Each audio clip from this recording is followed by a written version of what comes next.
સર્વે ગુરુજનોને ગુરુ પૂર્ણિમા પર્વની હાર્દિક શુભકામનાઓ। આજે હું ગુરુ પૂર્ણિમા પર્વ વિશેનું મારું મંતવ્ય રજૂ કરી રહી છું, તો આપ સૌ શાંતિથી સાંભળશો। અષાઢ સુદ પૂનમ એટલે ગુરુ પૂર્ણિમા। આપણા પુરાણો અનુસાર સૌ પ્રથમ વેદવ્યાસજીનું પૂજન એ નૈમિષારણ્ય વનમાં વસેલા સૌનક ઋષિના હસ્તે થયું હતું। તેમણે ઘણા વર્ષોની તપસ્યા છતાં પણ ઈશ્વરની પ્રાપ્તિ ન થઈ હતી, અને તે સમયે વેદવ્યાસજીએ તેમને દિવ્ય દ્રષ્ટિ આપી અને તેનાથી તેમને ઈશ્વરની પ્રાપ્તિ થઈ। તેથી તેમણે વેદવ્યાસજીને પોતાના ગુરુ માની અને તેમનું પૂજન કર્યું, અને આ દિવસને આપણે વ્યાસ પૂર્ણિમા એટલે કે ગુરુ પૂર્ણિમા દિન તરીકે ઓળખીએ છીએ। ગુરુ પૂર્ણિમા એટલે ગુરુ અને શિષ્યના સંબંધને ગાઢ બનાવતો પર્વ। આ પર્વના નિમિત્તે દરેક શિષ્ય પોતાના ગુરુને નમન કરી અને આશીર્વાદ મેળવતો હોય છે। ઈશ્વર અને માતા પિતાની જેમ જ ગુરુનું સ્થાન પણ ઘણું ઊંચું અને પૂજનીય હોય છે।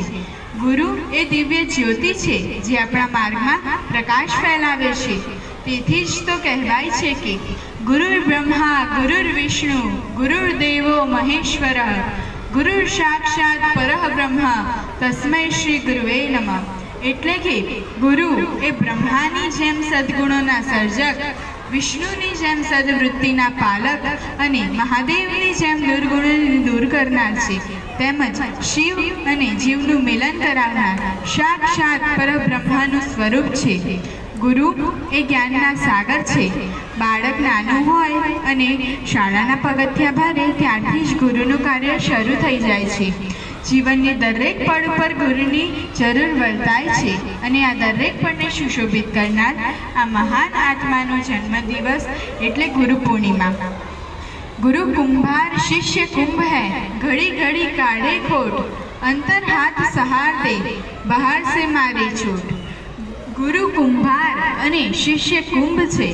જેમ કુંભાર એ ઘડાનો સરખો આકાર આપવા માટે તેને ટપલા મારતો હોય છે, તે જ રીતે ગુરુ પણ પોતાના શિષ્યને ધ્યેય પ્રાપ્ત કરાવવા માટે ટપલા મારતા રહે છે।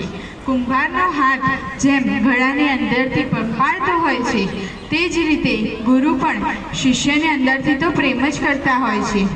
ગુરુ એ શિષ્યને અંધકારથી પ્રકાશ તરફ લઈ જાય છે। તેથી જ તો કહેવાય છે કે ગુરુ મેરે ऐसे जैसे पूनम के चांद, तेज दिए तपे नहीं उपजे आवे आनंद। આપણી ભારતીય પરંપરાગત સંસ્કૃતિમાં તો ગુરુને ઈશ્વરથી પણ ઉપરનું સ્થાન આપવામાં આવ્યું છે। દરેક મહાપુરુષોએ પ્રાપ્ત કરેલા જ્ઞાન પાછળ ગુરુજનોનો જ હાથ હોય છે। અરે દરેક મહાપુરુષ જ શું, પણ આપણા સૌના તારણહાર ભગવાન શ્રી કૃષ્ણને પણ સાંદીપની જેવા ગુરુ હતા। ભગવાન રામચંદ્રને પણ વિશ્વામિત્ર ગુરુ હતા। પાંડવો અને એકલવ્યને દ્રોણાચાર્ય ગુરુ હતા, અને સ્વામી વિવેકાનંદને રામકૃષ્ણ પરમહંસ જેવા ગુરુ હતા। ભગવાનને પણ કાર્ય કરવા માટે ગુરુની જરૂર પડી છે।